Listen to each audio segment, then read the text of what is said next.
You ask Tiger to solve. This deals with linear equations with one unknown. The final result is x equals -1. Let's solve it step by step. Simplify the expression. Group like terms. Simplify the arithmetic. Group all constants on the right side of the equation. Subtract 3 from both sides.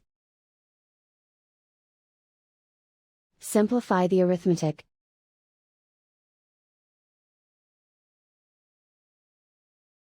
Isolate the L. Divide both sides by 3. Simplify the fraction.